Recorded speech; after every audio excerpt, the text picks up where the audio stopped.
Welcome back to Jesus Juice, where God is the creator and I am the vessel. OMG. I haven't done this in a while. Yeah, I don't mind them two fingernails right there. I'm gonna get that fixed. Don't judge. Anyway, I haven't done this in a while. Just due to health issues, me being disobedient on what God has placed upon my life, and me just kind of be like, well, Jesus, I thought it was just a little fast and we was done. I didn't know this was continuously. Well, I really knew it was. I just didn't put the effort into it. And now he's back presenting it to me like, you stopped, and I didn't say stop. I didn't even say yield. I said keep going. So here I am. And of course, I have your daily dose. So in the book of Judges, I was led during a sermon I was listening to this amazing word about this amazing individual named Gideon that I could really relate to. And in Judges, I'll be speaking from the book, chapter 6, verses 12 through kind of 16. No specific things, just what God placed on my heart and what it was pulled from and what I could relate to. So Gideon was in the midst of trying to maintain life. He was struggling in the midst of a horrible storm. Nothing lined up for Gideon. Like one of them days where everything just completely goes wrong. Like from the time you get out of bed, hit your toe, late to work, kids all over the place, dinner was late, you burnt the chicken. He was in one of those spaces. He wasn't trying to go up, he wasn't trying to go down, he was just trying to be consistent and maintain and make it. Because his people were starving and everything around him was wrong. Everything around him wasn't functioning how he was told it was going to happen. So he was in a horrible place when this angel of the Lord came to Gideon. So Gideon minded his business, trying to maintain the little amount of food that his village and his people have, trying to save it and hide it from the people that are trying to take them out. And when the angel, this is Judges 6:12. When the angels of the Lord appeared to Gideon, he said to the Lord, the angel said to Gideon, "The Lord is with you, mighty warrior." So mighty warrior spoke to me because at that time, Gideon wasn't really mighty. He was struggling, like I said, and he was not mighty. Like he was actually the total opposite of what mighty might have been to him. So that's just like how God looks at us.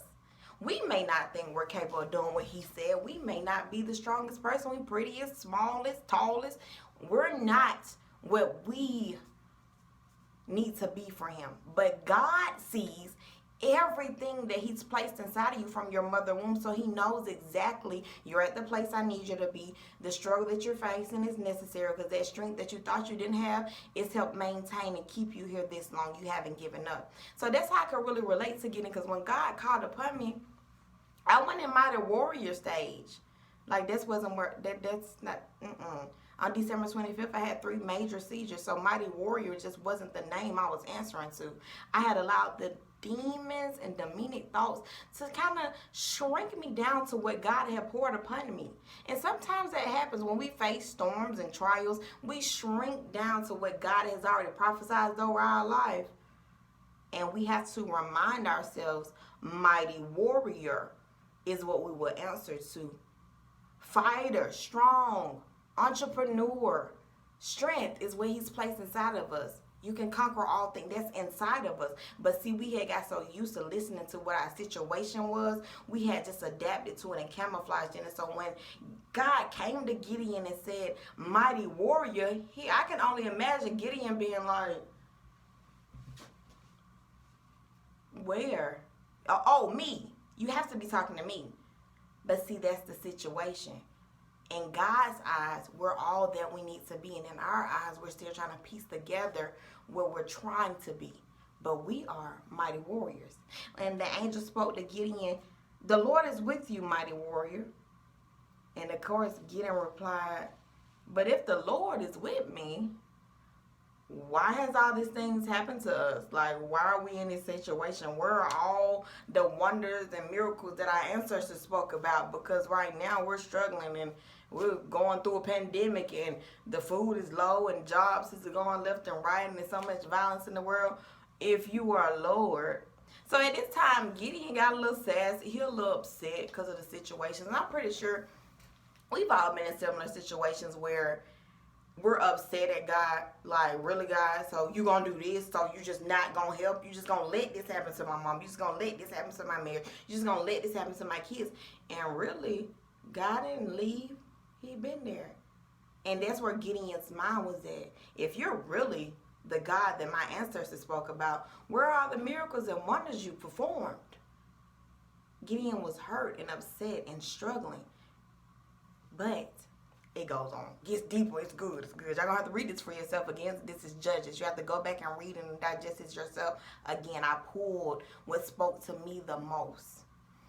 So where are all these wonders our ancestors told us about when they said the Lord brought us out of Egypt? Reminding us, Gideon really trampled over himself because God saved you then. So you can only imagine what he's going to do next. If he saved you from Egypt once before, I would be more so like, well, God, if you did all that, can you get me out of here? And then that goes on to Judges 6:14. And the Lord told Gideon, after all this struggling, God had to prove to Gideon that he is the Lord of all lords, the King of all kings. He had to prove to Gideon. Gideon went and provided a sacrifice for the Lord to assure that that was the Lord. So he had to give him a sacrifice. And even what stuck out of me also, in that moment, Gideon had nothing. Like, blilch, broke, $2. Went about a Happy Meal. Now I'm down to went about a burger. Now I got $1. And then I had gave my mama 50 cents. So now I got 50 cents. And there was no food in the village. It was nothing there. He went and sacrificed an entire goat. And at that time, that goat could feed many of people, but he sacrificed the last thing he had, which also tuned into me and said sometimes it's going to be sacrificial. You're going to have to give everything you got, even when you think it can't be replaced. Like my last amount, yes, down to your very last, give it. And it may not be to tithes at that moment. It may be to somebody that God placed on your heart, and you're like, well, God, they used to be doing good. Why I got to give my last? And that's because God is instructing you to. In Gideon's situation, even with nothing, he still prepared a sacrifice for his Savior. Like I said, in Judges 6:14, the Lord turned to him and said, go in the strength you have and save Israel out of Midian's hand. The strength I have? Go in the strength you have. Okay, now y'all bring this back to me. December 25th, 2020, I had 3 seizures.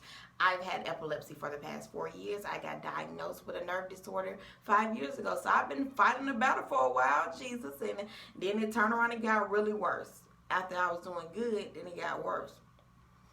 Okay, so it's a little tough. I understand. People go through stuff. Okay, God. Oh, Jesus, I had 3 seizures.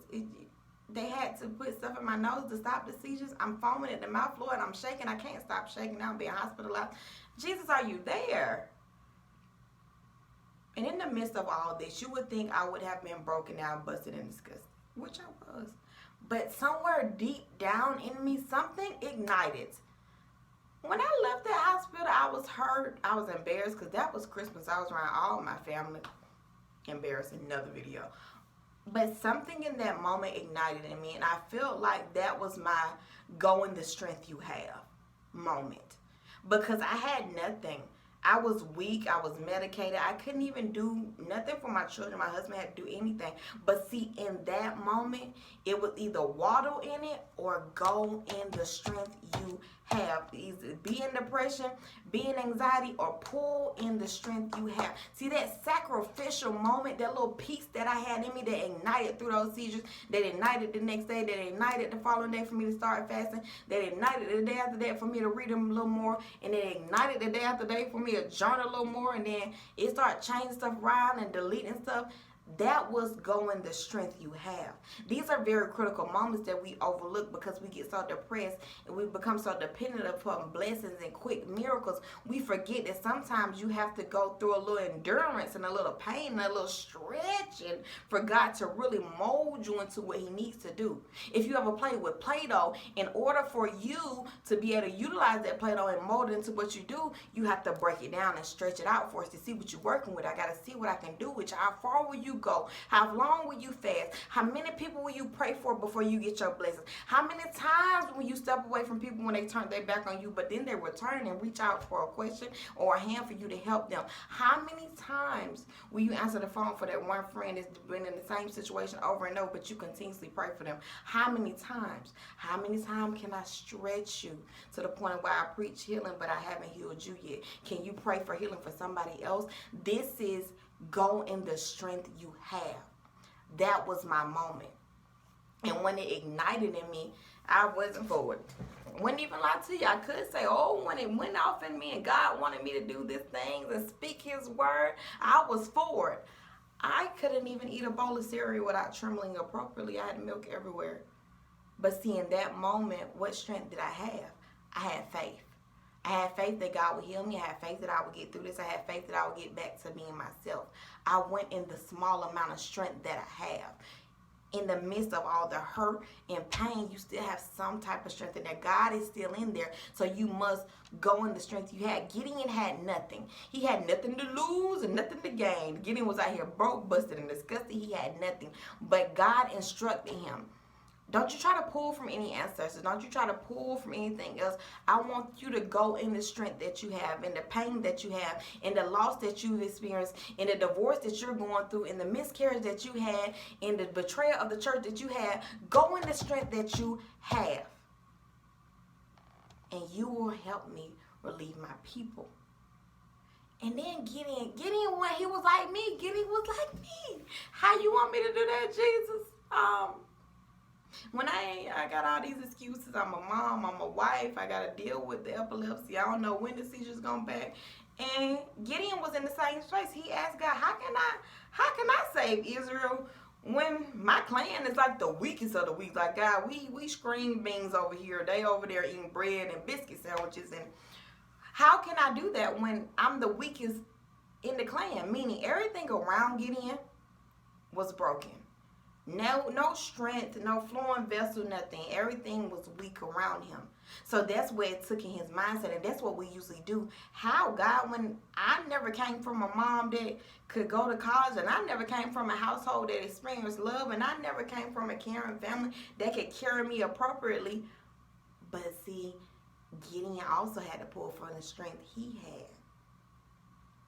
And the best thing God could have told Gideon in all these questions of if you're really Lord, and God, you said this, and go in the strength I had, God dropped the best thing he could say to any of us. It's like bars. God said in Judges 6:16, I will be with you. Like, that's it, Jesus. I'm going to need some rope or something. And that's how we think. God, I'm going to need my house first, and I'm going to need my cars paid off, and I need to get out of debt, and I need to get married, and I need to have a baby. I'm almost 37. All this stuff we try to concoction, that's mushed into our brains that we have to get in order first, when God is like, I'm with you. Like, you can go conquer that giant. I'm with you. All you need is God to be with you. Go in the strength you have. God is with you. We are in our Gideon stage. We're down and out, and everything around you may look completely wrong, like it did for me. Everything around you may be saying, no, it's impossible. Everything around you, and even some people in family may be doubting your dreams and saying, oh, I've never heard that done before. But then it's a strength inside of you, and like I told you, it ignited in me, and it can ignite in you as well, because we are in our Gideon days. Gideon goes on to do amazing and miraculous things from this moment. That one line, go in the strength you have, and I will be with you. Meaning, okay, so I'm not doing this alone, because if it was just me, and if it was just Gideon, none of that would have been accomplished. But glory be to God. God is with you. Lord will be with you. Like, the Lord is with you. It's nowhere you can't go. It's nobody that can try to prey upon you, because see, then when people come to you, you take it to God, because God is with me. Oh, you got denied the first time? Oh, it's cool. God is with me. That means it wasn't mine. Oh, you don't want to be together no more? Oh, that's cool. God with me. I mean, I'm going to cry about it, but God is with me. Oh, you said, oh, she was talking about me behind my back. Oh, you know what? God is with me. And see, this is why I'm here. in that Gideon moment, and in my Deanna's moment, and whatever your moment may be, I have to go in the strength that I have, and which is way more strength than we've ever imagined for ourselves. Toe to toe. So today, we're going in the strength that we have.